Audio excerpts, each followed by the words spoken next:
Hello, my name is Harish. I am from the south and I will represent the non-Hindi speaking population. We are here to share our thoughts on the ongoing language debate. We want to have an open dialogue and are looking for an antidote for this poisonous environment that is being created around the language issue. Hello, my name is Ram. I will represent the north of India and the Hindi-speaking population in this conversation. If we make any mistake or end up offending anyone, then we apologize in advance because our intention is not to hurt anyone's sentiments. Let's first discuss what language is. Language is a means to communicate with each other. That is it, nothing else. Trying to make it a matter of pride or have affection for it doesn't make any sense. Language is one of the many collective inventions of humanity. Humanity is an expert in inventing language. We have been making up languages for a very long time. So, how can one language be better than another? What are the criteria? Currently, English is the most widely known language, and that is why this video was made in English. The truth is, making language an issue of pride is nonsensical, and trying to impose it on another person is kind of criminal. It just shows a lack of tolerance towards diversity. Humanity has a universal language of empathy and kindness. Whichever country prefers this language over any other language has been considered great in history. Let me tell you how fragile the existence of language is. Suppose one day all our memories are wiped out and we forget our language. Do you know how long it will take us to learn a new language? The making of a new language will start immediately. We won't waste even a second, and I can assure you that the language which we will create will be completely new. So, the assumption that our language is excellent and others are inferior doesn't make sense because there is no definite measure to calculate the greatness of any language. Language is nothing but a medium to speak. Making it a matter of pride doesn't make any sense. Let's discuss why people think that their language is superior, or why everyone who is living in that region has to speak the language. Otherwise, it is a plain insult to that region and its people. The prime reason is the regionalism. We all like to believe that the state we live in is the best state in the country. We often hear phrases similar to the great land of Punjab, the great land of UP, the great land of Maharashtra, the great land of Tamil Nadu, etc. When we feel that the land on which we walk is the greatest, then we will push to promote everything about that land, including culture and language. But how can the land be great or not great? The land of every state is connected. If we hadn't drawn the borders, then how come land belonging to one state can be great while others can't? Because all land is connected. Imposition of language, including Hindi, English, Tamil, Telugu, Kannada, etc., stems from a superiority complex and prejudice. Everyone loves their own kind. The love towards the different makes us humans. Making language a base to hate someone is the most absurd reason there is, especially when we Indians are an expert in finding reasons to hate each other. Religion, caste, color, state, and language were not sufficient. Now we hate each other based on the choice of film stars, cricketers, and even a stupid IPL team. We can find 100 reasons to hate each other if we look for one. But there is only one reason we have to love each other, and that is that we are all Indians. As a child, I used to wonder how English ruled us for so long, and now I understand why. It is so easy to make us hate each other. Coming back to language, learning language is a very time-consuming and tedious affair. Usually the next generation gets more familiar with the local language. Learning a language is always easy for a kid because she has more time to spend and remain in contact with the locality. For adults struggling and hustling daily, taking time to learn a language is always difficult. Several South Indians claim that when they move to the north, they learn the Hindi language, so the North Indians coming to the south should also learn the language. This argument is hugely flawed. First, Hindi is not the only language spoken on the north side. Every state such as Punjab, Maharashtra, Gujarat, etc. has its own regional languages. So if we apply the logic that if you move to a state and do not learn the regional language, then it is disrespectful to the regional language. Then for South Indians to assume that every North Indian knows Hindi and talk to a Gujarati, Punjabi and Maharashtrian in Hindi is also disrespectful. However, in the North, no one complains because language issues are not the priority. Gujarati, Punjabi and Maharashtrian can sit together and talk to a South Indian in English without pushing Hindi on them. Please comment if any South Indian faced any discrimination for not speaking Hindi in the North, not in the last couple of years since this North versus South debate started.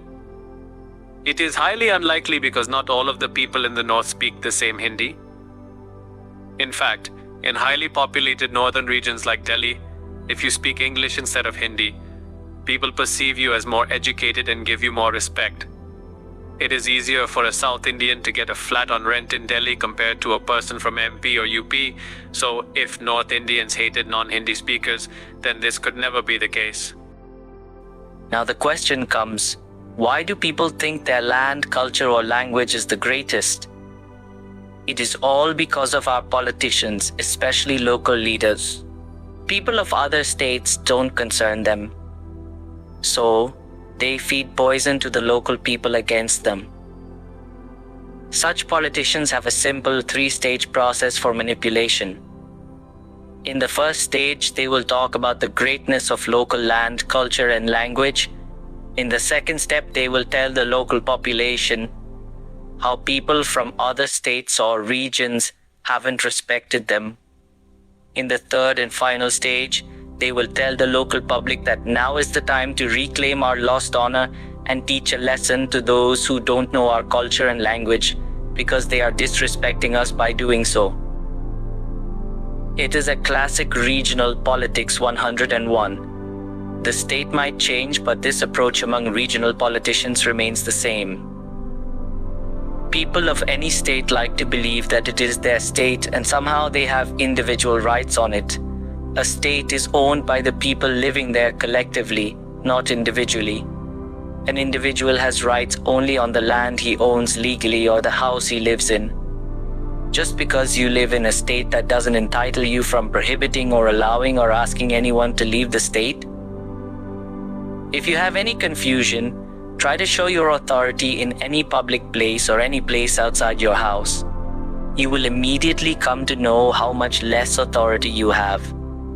You can't even sleep on a park bench of a state that you claim to be yours. Having any ownership or authority over a state is just an illusion. In reality, the state is owned collectively by the people living in the state. It doesn't matter if they were born there or not. If they carry the same passport as you, then they also have a share in it. States are not countries. States are part of one country, India. We are entering a dangerous era. We have to stick together. Take the example of Europe, divided into countries. Now it is under threat from Russia and heavily relies on the USA. Individually, each country might have grown economically, but their existence solely depends on the fact big countries don't attempt to grab some of their lands. Only big countries will reign in the coming years, while small countries will be solely at the mercy of the big countries. Our hate is usually directed towards the poor or middle class. We celebrate North Indian cricketers Dhoni, Kohli, Jadeja, etc. when they play the IPL for teams belonging to the South. In the North, people celebrate South Indian businessmen like Narayan Murthy and Shiv Nadar, as well as South Indian cricketers such as Rahul Dravid and Ashwin, who are not Hindi speakers. Then, why do we put a language barrier for poor and middle class people? We need to understand that as individuals, we can't make up laws and try to impose them on someone. We choose a government and that makes the law. We can't just decide to become messiah or warrior of a particular culture, region or language and start imposing it on others. We even can't do that to our own children. Try to persuade a toddler to do something against his wish, you will know. The thing is, you can't make someone respect something. It comes within, and no one respects an aggressor. People fear them. The migration of northern Indians to the southern states, mainly for employment, also makes some southern Indians uncomfortable, and they feel threatened. But we should ask why North Indian states have been struggling economically more than South Indian states. North Indian states share the borders with several enemy countries, and from time to time, several invaders came into the country and they looted Northern Indian states more, making them more vulnerable. North acted as a shield to the South and acted as the first point of contact with any foreign invading force, absorbing the shock and bearing the damage. Mocking a North Indian state is just like among two brothers. One mocks the other for his wound, which he got while protecting the house. If South states lead in economy, then North Indians forms a major chunk of the Indian army. When the bullet of the enemy crosses the border, it is most likely to hit the chest of a North Indian. Every state is contributing in one way or another. Some states' contributions are celebrated, while others are looked down upon. Even after independence, the Indian government had to shift all the central scientific facilities and labs to the south to protect them from Pakistani agencies' reach. This greatly helped the South's development. If North Indians were bad and aggressors, then why would they allow the South to flourish, especially when most of the prime ministers in the past have been from the North India? Imagine if Lord Ram had faced the language barrier when he walked through south to Sri Lanka. We wouldn't have Rameshwaram. Imagine if our freedom fighters had hated each other based on the language. We would have been still under British rule. Remember, a culture, tradition, or language dies if it is outdated, and the advanced version usually overtakes it. That is how it has happened in the past, and it will continue to happen. Instead of attaching yourself to the things that don't exist, attach to the people who exist physically. Hurting another human because you perceive him as a threat to your ever-changing tradition, culture, or language is just not human. Tradition, culture, or language doesn't make a human human. Humanity makes a human human. So next time you encounter someone on the internet who is saying Hindi is the best language and everyone should speak Hindi, just ignore him, because he doesn't know what he is talking about. Either he is ignorant or hasn't got much chance to think about it.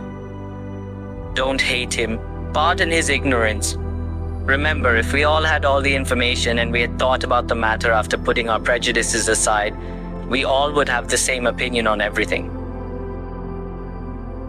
Next time, if you feel the need to shame someone for not speaking the regional language by pushing a camera on his face, know this: you are not shaming him. You are shaming yourself by exposing your hatred and prejudices to the world. In the process, you are embarrassing your ancestors who fought together to get us where we are. Tolerance is a sign of great civilizations. Radicalization of religion, tradition, culture, or language just breeds hate. So, don't get angry if someone is shaming you for not knowing the regional language and somehow getting offended by it. Just forgive him because he is either ignorant or has not had a chance to think about the matter deeply. Most of our opinions are born out of biased, hasty thinking, or handed over to us by toxic social media. If all of us had all the information and we had thought about the matter after putting our prejudices aside, we all would have same opinion on everything.